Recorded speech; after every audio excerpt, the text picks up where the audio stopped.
The beacon had been dying for 4 days before Wren finally fixed it. He did not fix it properly. He fixed it the way you fix things when your left hand is splinted with carbon fiber stripping tape, and your right hand is the only thing holding the wiring harness together, and there are 11 other people watching you work because 3 of them cannot stand on their own and 8 of them are too cold to move quickly. He stripped the last of the insulation, pressed 2 bare wires together, and held them there while Yura counted. "Transmitting," Yura said. She had stopped sounding relieved about it 2 days ago. "Same as before." Wren nodded. That was the problem. Same as before meant the signal was going out on the same degraded frequency the beacon had been using since the Ardenne Sorell hit the debris field, a frequency that was not quite right, not quite the Coalition emergency standard, not quite anything that would land on an active monitoring band.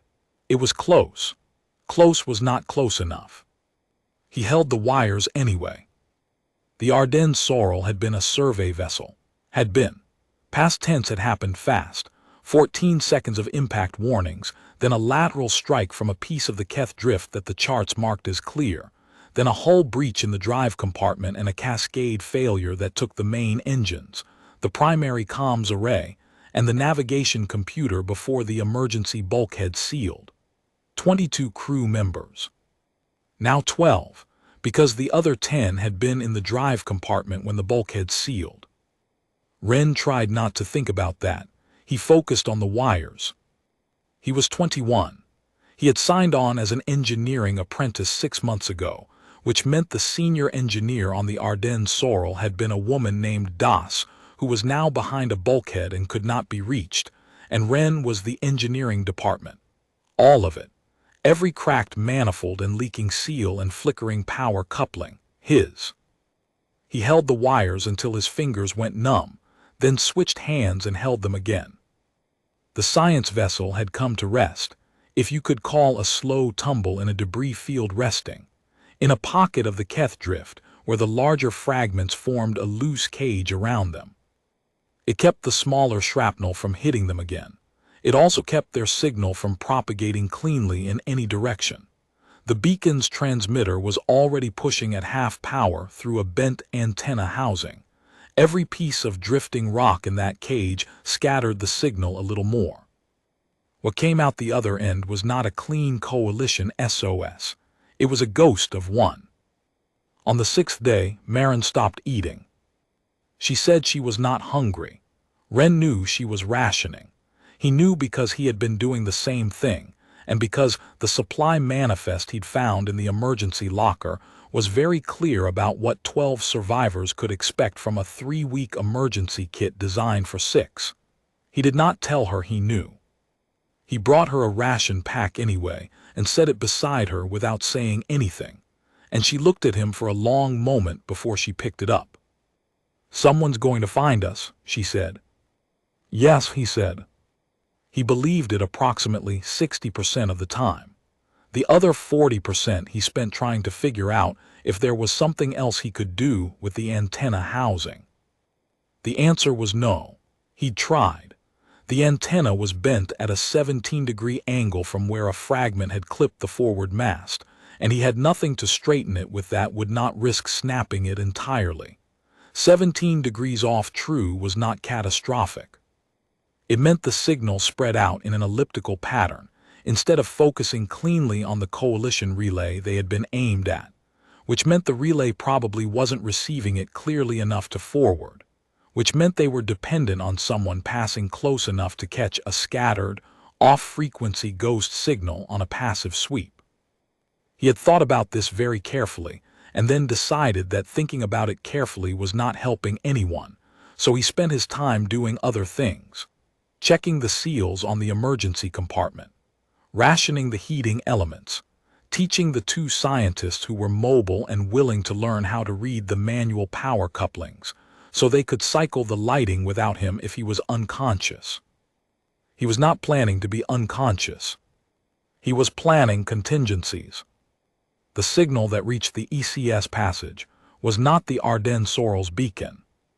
Not exactly. The ECS Passage was an Earth Cooperative Services tender, a supply and logistics ship, medium-sized, lightly armed, currently 11 days into a 40-day transit run ferrying equipment to 3 separate science outposts on the far edge of the Coalition survey corridor. The crew was 38 people. The captain was a woman named Adissa. The comms officer on the overnight watch was a young man named Pharaohs, who was 24 and had the kind of methodical attention to his sweep patterns that came from 3 years of deep transit runs, where if you missed something, you might be the only person in 10 light years who could have caught it. At 3:47, Pharaohs caught something. It registered on the passive array as a fragmented signal, discontinuous, spread across a frequency band that had once been used by Earth Cooperative survey vessels before the Coalition harmonized the emergency spectrum and retired the old channel designations. The ECS Passage was an Earth ship. Its passive array still monitored the legacy bands. It was company policy, because there were still old Earth Registry survey vessels out there with older emergency equipment, and those vessels still sometimes needed help. Pharaohs ran the signal through the reconstruction algorithm twice. What came back was partial, a registry prefix, broken coordinates, a power signature consistent with a short-range emergency beacon running at reduced output. The registry prefix matched the ECS survey vessel class, not the Passage's own prefix, a different one. He flagged it and woke the captain. Captain Adissa studied the partial reconstruction for 40 seconds. "Coordinates," she said. "Best estimate puts them in the Keth Drift, Section 7. Pharaohs pulled up the chart overlay. "There's a debris concentration here. It's consistent with signal scatter. If they're inside that formation, we'd expect exactly this kind of frequency spread. Course deviation: 4.3 days to intercept at standard transit speed, 2.9 if we push the drive." Adissa looked at the chart for another few seconds. Then she said, "Signal them." They tried for 6 hours. The Ardenne Sorell's antenna was too badly bent to receive a directional hail cleanly. What Wren heard on the 7th day was a burst of static that did not sound like debris. It lasted 2 seconds and then stopped. He spent 20 minutes convincing himself it was real before he told anyone. Then he took the wiring harness apart again, completely, and rebuilt the transmission circuit from scratch. The signal that came out the other end was cleaner. Not clean, but cleaner. A full registry code this time, for a half-second before the wires started to heat and he had to ease back the power draw. Then again, 30 seconds later, for another half-second. Short because he could only hold the connection that long. Repeated because repetition was all he had. Yura counted the pulses. 18 transmissions, she said 2 hours later, still going. "They'll hear the pattern," Wren said. He did not know if this was true. It felt true in the way that things feel true when you have run out of other options, and the alternative is to stop transmitting. He did not stop. On the ECS Passage, Pharaohs heard the pattern. "It's deliberate," he said. "Look at the intervals, they're not random. 30-second spacing, consistent pulse length. It's someone keying a transmission manually. They're trying to give us a lock." Adissa was already at the navigation console. Tighten the intercept. Push the drive.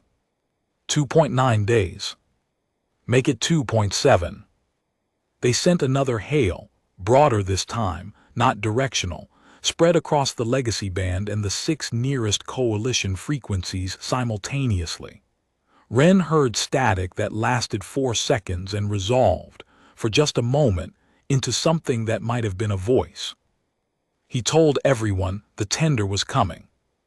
He did not tell them it might be 2 days away. The next 36 hours were the hardest. Wren had been rationing sleep in 4-hour blocks since the first day. He was on the second day of 3-hour blocks, because the heating element in the forward section had started drawing more power than its rating, and he needed to cycle it manually every few hours to prevent a short. If it shorted, the 11 people in the forward section would lose their heat source. If they lost their heat source, the 3 who couldn't stand would not survive another Keth Drift night. He set an alarm and slept in the maintenance crawlspace near the power couplings, so he would not have to cross the compartment to reach them when it went off. On the second night of the 36 hours, Marin found him there and brought him 2 ration packs. "Both of them," she said. "I'm not." "Both of them, Ren." He ate both of them. He did not argue, partly because she was right and partly because he did not have the energy to argue, and partly because the look on her face was the look of someone who had decided that this was the thing they could do, and taking it from her felt like taking something important. He kept transmitting, every 30 seconds the same pulse. He had worn a groove in the insulation of the contact point where his thumb pressed the wires together. He transmitted in his sleep. Yura caught him twice, his hand moving in the rhythm even when he was under. He did not know if anyone was still listening. He transmitted anyway. The ECS Passage came out of its approach burn and into the Keth Drift at reduced speed, navigating on manual sweeps because the debris concentration was dense enough that the standard avoidance algorithm kept flagging the route as impassable. Pharaohs read the density map out loud. Adissa flew by hand. They found the Ardenne Sorell on the second sweep, a low-albedo silhouette tucked in a pocket of the drift where the larger fragments formed a loose cage around it. The hull was intact. The antenna housing was visibly bent. The beacon signal was still pulsing. "Hailing now," Pharaoh said. "All frequencies." Inside the Ardenne Sorell, the emergency compartment's one functioning speaker produced a burst of noise that resolved into a voice, a human voice, speaking standard coalition emergency protocol, which was the language the Ardenne Sorell's crew understood. Because the ECS Passage had pulled the registry and cross-referenced the crew manifest and found 11 coalition species, plus 1 human engineering apprentice listed aboard. The voice said, "Ardenne Sorell, this is the Earth Cooperative Services Vessel Passage. We have your position. Please respond." Yura grabbed Ren's arm. He was already pressing the wires. He said, "This is Ardenne Sorell, 12 survivors. We can't, the receiver's damaged. I don't know if you can hear this, but we're here. We are still here." A pause, 7 seconds, the longest 7 seconds of the last 9 days. "Then we hear you. We have you on scope. Prepare for docking approach, ETA 41 minutes. The compartment was quiet for a moment. Ren looked at the wiring harness in his hands. 2 bare wires pressed together between his thumb and forefinger, the contact point worn smooth.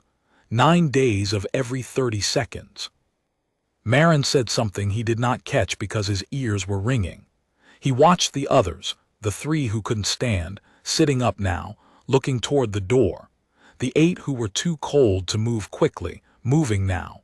The scientists who had learned to read the power couplings, who were already at their stations without being asked. He kept holding the wires. The ECS Passage docked with the Ardenne Sorell at 11:27 local ship time. The docking collar engaged on the second try. The Passage's crew had anticipated alignment issues from the debris cage and brought manual clamps. 3 medical personnel were through the collar before the pressure equalized, because the Passage had a full medical bay and had pulled the Ardenne Sorell's crew manifest 9 days ago and spent 2.5 days preparing individual treatment protocols for everyone aboard. Ren was the last one through the collar. He handed the wiring harness to one of the Passage's engineers, not because anyone asked for it, but because he had been holding it for so long that letting go required an act of will, and handing it to someone else made it easier. The engineer looked at the 2 bare wires and the worn contact point and did not say anything. Ren said, "Keep transmitting every 30 seconds until the beacon can take over." The engineer said, "We've got you. We've got everyone." He stepped through the collar. When the Passage's medical officer filed her after-action report, she noted 12 survivors in good to critical condition, all of whom were expected to make a full recovery. She also noted, in the equipment annex, one improvised transmission rig consisting of a stripped wiring harness and manual wire contact, responsible for 9 days of continuous distress signaling on the legacy Earth survey band. She wrote, "Apprentice engineer, 21 years old, splinted left hand, 3 days without adequate sleep, still transmitting when we docked." She did not add anything after that. She thought it was complete as written. The Passage's sensor logs would later show that the Ardenne Sorell scattered signal, bent 17 degrees off true by a damaged antenna, had clipped the edge of an automated coalition relay 20 light minutes away.